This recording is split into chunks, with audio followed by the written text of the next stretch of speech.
Bonjour chers élèves, j'espère que vous allez bien. En cette période un petit peu particulière de confinement, j'imagine que vous avez fait vos devoirs, que vous mangez équilibré et que vous pratiquez une activité physique régulière. Mais dans le doute, je vous ai préparé deux circuits d'exercice de deux niveaux différents, d'une dizaine de minutes chacun. L'idée n'est pas de faire un cours de PS classique de 2 heures, mais plutôt de travailler 30 minutes plusieurs fois par semaine en enchaînant 3 fois un circuit. L'objectif est d'aller chercher une intensité élevée par du travail en intermittent. C'est ce que l'on appelle le HIIT en anglais pour High Intensity Interval Training. Attention cependant, certaines personnes du corps médical déconseillent la pratique hautement intensive pendant la période de confinement. C'est pourquoi nous resterons en deçà de 80% de votre fréquence cardiaque maximum. Qui dit haute intensité dit nécessairement échauffement. Donc avant chaque séance, vous réaliserez un échauffement de 10 minutes selon les modalités que nous avons vues en cours et que vous maîtrisez.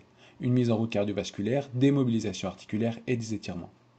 Pour être en sécurité et ne pas vous blesser, regardez bien cette vidéo et soyez attentif aux exigences de posture et d'exécution. En cas de fatigue et de dégradation du mouvement, votre priorité doit rester la sécurité et non plus la vitesse. Donc diminuez l'intensité et augmentez la récupération. Voilà, bon courage à tous. Je vais commencer par les démonstrations des 8 exercices du niveau 1. Pour cet exercice, la position de départ s'effectue pieds joints, puis l'on avance une jambe et on revient dans la position de départ. Ensuite, on alterne jambe droite, jambe gauche. Au niveau de la jambe avancée, le genou doit former un angle de 90 degrés. Au niveau de la jambe arrière, le genou vient bien en direction du sol.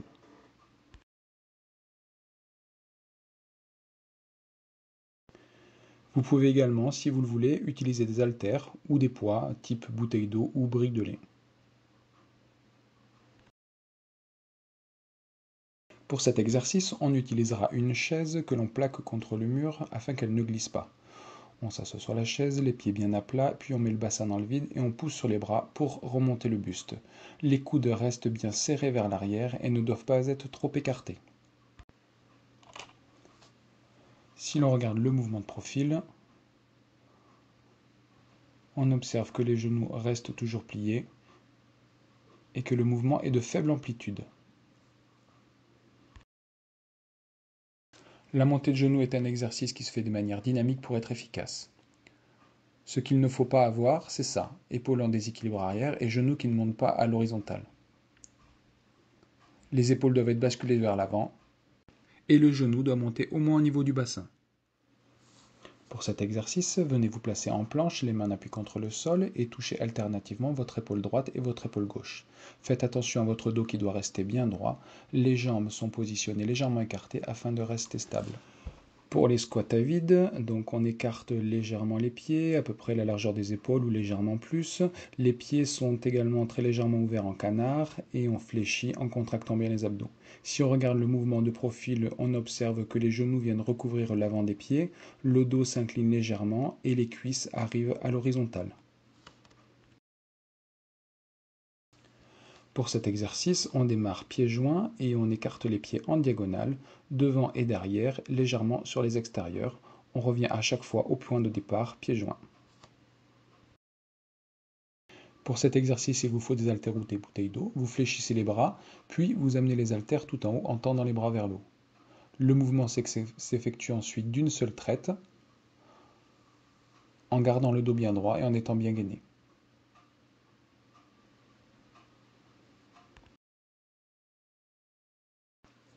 Pour cet exercice relativement simple, venez écarter les jambes en même temps que vous écartez les bras. Faites simplement attention à votre dos qui doit rester bien à la verticale.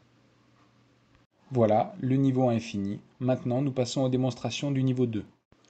Pour cet exercice, la position de départ s'effectue pieds joints. Il n'y a pas de retour dans la position de départ avant la fin de l'exercice. Au niveau de la jambe avancée, le genou vient quasiment former un angle de 90 degrés. Au niveau de la jambe arrière, le pied est posé loin derrière pour être équilibré.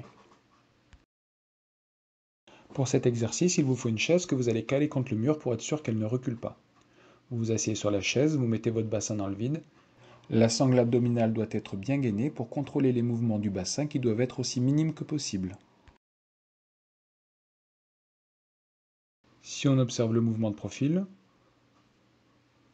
on constate que les jambes sont bien tendues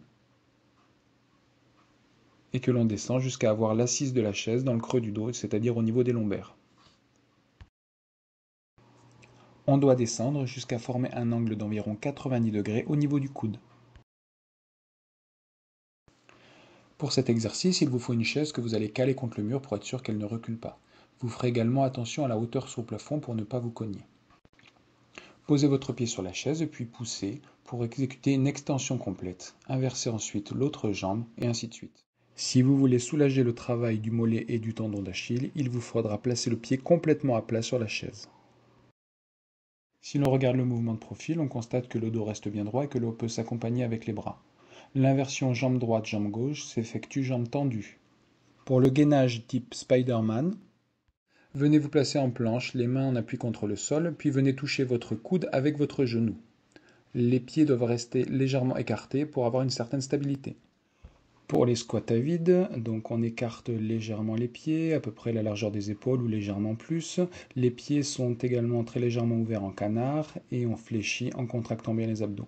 Si on regarde le mouvement de profil, on observe que les genoux viennent recouvrir l'avant des pieds, le dos s'incline légèrement et les cuisses arrivent à l'horizontale.